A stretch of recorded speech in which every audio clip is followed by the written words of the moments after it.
Right, so 7.1 is the lesson for today. Okay, basically 7.1 is all about the PAT. Okay, so this is PAT phase 1 going over into PAT phase 2. That's why I also need to do this content because you've already done phase 1 and you're moving on to phase 2 now, and we need to cover this. Okay, so firstly, what is the task? Now, this is basically what the task definition is all about, and it's nice to actually look at this before you do phase 1. But people tend not to go through module 7.1 as instructed, but then I just leave it and explain it myself. Okay, so basically what they're saying is it shows the flow of the constant process and refine it. Okay, so this is your information processing cycle that we did from grade 10. So it starts with what is the task. So now you're starting to get the data. Right now, what data information is needed, so you start processing. Where to get this information from. So now you start collecting, guys, so that you can deliver a output, okay, checking data and information, okay, and then processing it further into data and information that you can use, and then drawing a conclusion and reporting on it is your final product, which will then be your output or your knowledge that you have gained. Okay. Then the last part, okay, they say it's to identify and understand better what the task is about and enable you to solve this task. Okay, so how do you actually do a task definition? This is very important things to actually have note of for next year, because next year you actually left a lot of things on your own and you need to be able to do it by yourself. Okay, so you're going to see formulating a task definition, create a clear definition of the task, okay, so that you can, if you do not fully understand the task, you'll end up with a solution that doesn't match what your answer is. And I find this with a lot of PATs. People actually formulate what they're going to do, but they don't say, what is the current situation? What are you going to focus on? You don't plan on how you're going to, through each phase, complete the work, and you don't say for whom you're going to actually do this. And this creates the problem that you actually come up with information that is not for the correct target audience, or you can't use it, or you have to go back and do research again. Okay, so then moving on, then there's an activity 1, which I think it's either practical or theory. I don't have my textbook in front of you. You're going to have to complete that. Okay, then determining what data and information is needed, 2 broad types of questions. This is now your questions that you are going to be able to ask in the questionnaire. Okay, so this is the questionnaire that you need to formulate. Guys, so answer it with facts, what, where, when, and who. Open-ended, so those are closed ones. Those are facts, yes or no, and that's it. Okay. Open-ended requires exploring and brainstorming why or how or if. You can also see this in the table. When you did that table in phase 1, the different levels of questions determines what you're going to get out of that. Okay. Then levels help to shape the best solution. So they say lower levels, those are your closed questions. They are facts. Open-enders are higher levels. So they are the ones that help you to think or judge and get recommendations. Okay, then they've got a few tips here on setting these questions. Why am I going through this now? Because it can be in your theory exams and tests and things, and you need to be able to actually answer the theory on the practical as well. Talk to people with first-hand experience on the topic. This is when you do interviews, questionnaires. Try imagine yourself in that situation. If you are, for instance, the grade 12s have a topic, homelessness and things that they have to solve. So how would you react to the fact that you don't have a house, and what would you do about it? Don't assume anything. Brainstorm with a friend. Typically in PATs, you're not allowed to talk to people that do the same PAT as you, but you can actually talk to other people, okay, outside of the school and so forth. Reflect on your questions. They lead to other questions, and they can lead to reordering or just dumping the question and changing it totally. The question helpful in the task at hand. So is this actually going to give you some research? Does it confuse key questions, surveys, types, and questions? Okay, then there's activity 2. Then surveys and collecting data. This is where we're at now. Okay, after this, you guys are going to start with your questionnaires, right? So after this session, you, I don't know if you've done this already. I don't think you have done your Google Forms yet, but you have done Google Forms last year, so you know how it works. So what I want from you guys, again, you are going to do your questionnaire in Word, right? the same way that you would have done it in Google Forms, okay? I find with a lot of the metrics that they have confused the fact that they need to do this, and then they only make a hyperlink to the Google Forms. They will put the first part of their questionnaire, but they don't do the rest. Now, what the markers do is they only mark your Word document, okay? Although you have the hyperlink at the bottom, which you should have, so they can prove that you actually sent the stuff out. They're only going to look at this. And if it doesn't have categories or groupings, and it doesn't have instructions, a place for the name and surname and all of those things, then you're going to lose marks. Okay.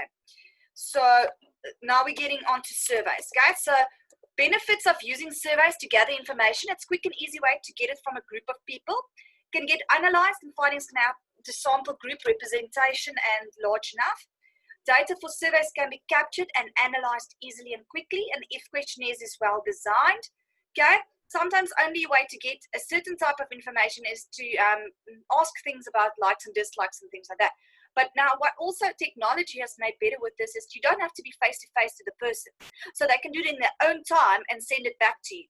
And with Google Forms, I can keep track, or you can keep track of how many people have answered your questionnaire, what is the questions that they're struggling with, what is the issues, and you can already build an idea from there. Okay. Then they have different ways of conducting surveys. So by post, mail, phone, visiting people's homes, may not do that at this stage. Approaching people in the street, you may not do that at this stage. Electronic questionnaires, which is the best one at this stage, and web-based forums like your Facebook and your WhatsApp and those things that you can actually also send it out on. Best way to do it is Google Forms. Then types of surveys, guys. So there's a nice answer there. Go, intent to vote, yes or no. Indicate your gender and you can circle. Okay. So Google Forms by now, you guys know that has the leveling. You got to get a scale. You get the multiple choice. You get fill in, all of those things, guys. So you can do the same type of things on that. All right. So I'm not going to get into that too much. Okay. Then general things for setting a questionnaire properly. Avoid irrelevant questions, guys. So don't ask personal things. Don't use jargon or too technical terms when you're asking things. Avoid double questions, things that are in the same answering category. Are you male or female? What is your gender? Okay, so those are two of the same questions, right? Then provide another option if it's necessary. For instance, if they have, you ask yes and no, and then don't have an option there, then you can put an other. But then you have to, in your next state, say state what is yours. Okay. Then avoid asking questions where it's in the negative. Avoid being vague, like asking questions sometimes. Test your survey with a friend or a family member before you send it out to see if it actually works. Okay, effective layout of a questionnaire. Okay, so this is for your layout where you can actually get layout marks. Aim of the questionnaire must be clear. Give instructions, emphasize important words, so bolds and italics and things. Be concise with your spelling and check your spelling and grammar, because it's very bad looking if you don't use capitals to start sentences, and you don't number your questions and all of those things. Use white spaces wisely. Don't clutter the whole thing. Number the questions clearly. Thank the people for actually answering your things. Okay. And then I have a little example there at the bottom. Okay. And then it's activity 3. Checking of quality of the information, authority, objectivity, and affiliation. So this comes from the table, right? So this is that part of the table. Your source affiliation with organizations, institutions, or interest groups can indicate whether your source is an authority in its field or just a person being biased. Okay, so this is why you do your proper research. You actually go and you find people that is not anonymous, and that you can actually type up the date of the website that it was published and all of the things, and cross-references it with other things. Guys, so they've actually checked the accuracy. Guys, so cross-check information sources. And then that is where you can actually hyperlink your source to another one. That's what you did in phase 1. Currency, is this relevant or not? So most current things these days are the COVID-19, and then you also will find digital teaching, because a lot of, and that's actually where you guys are, your topic is about. It's like Zoom and Google Classroom and all of those things that you can do, online platforms, right? So currency. Coverage, guys, so what does the source actually cover? Is it an in-depth source or just something that's willy-nilly? Then your target audience, who are you talking to? So your target audience is the school management team. So you can't be talking in a language that is the same as a friend. Okay, you need to be able to be professional, use proper English, you check your grammar, check your spelling, don't use a lot of colors because that is not professional. Okay, then also consider how easy it is to use sites so that you can actually think about further. You're going to do a website this year, so you need to be able to do that website with the content that you've got. Okay, but also it needs to have an easy layout. So aspects include readability, consistency of design, ease of navigation, speed of loading, whether the links work on the website. And then we get to activity 4. And that's then basically the end of the thing. Right, so I'm just going to stop the sharing here. And then I'm going to just go over to talking to you guys. So basically, this is just touching on phase 1, then going over into phase 2. Remember, you don't have a phase 3 anymore, but you still have the content from phase 3 that needs to be done. So what do I want from you guys? When I speak to you next week, I'm going to see you again on Thursday, right, for a Zoom class submission thing. Okay, so I've scheduled that. That is early in the morning, so please make sure that you do wake up, right? That session, you are going to, actually, we're going to go through what you have done in terms of the questionnaire, okay?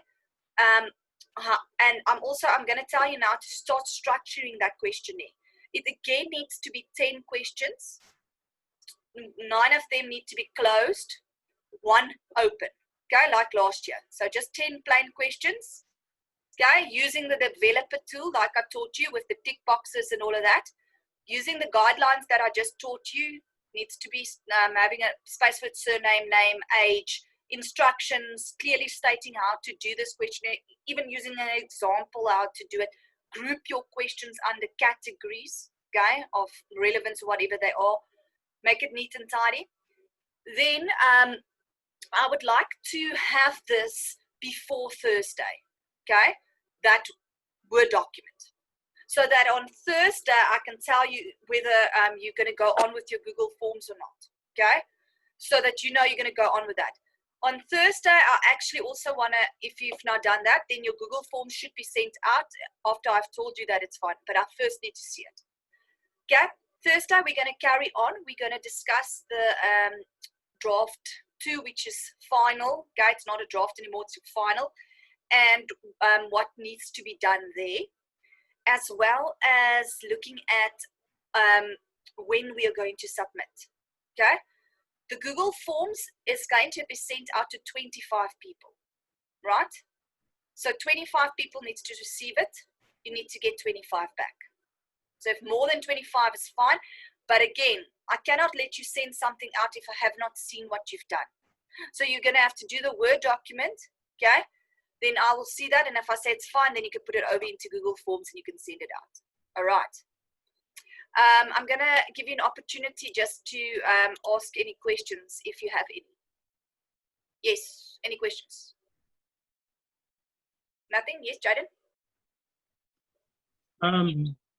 Ma'am, will we do another Google Forms test? Yes, I have started sending those ones out on the work that you've done and so forth, just to give you also a nice idea of where you're at and also do some revision and stuff. So yeah, we'll be setting another Google Forms test for you guys.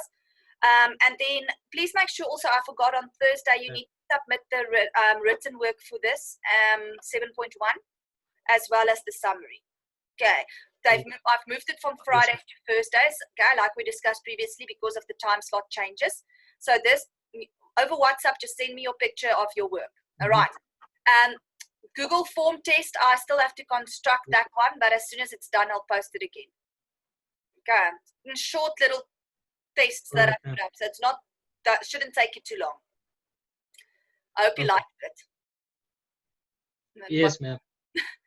JP's quiet. I think he's not even listening to us. All right. Yeah. Are you here, Japes? Yes, ma'am. Ek's bly, where? Right. So any questions on 7.1 or the Google Forms? No, ma'am. Or the Not that really the Google Forms, but more the questionnaire that has to go No, into ma'am. draft 2. Nothing.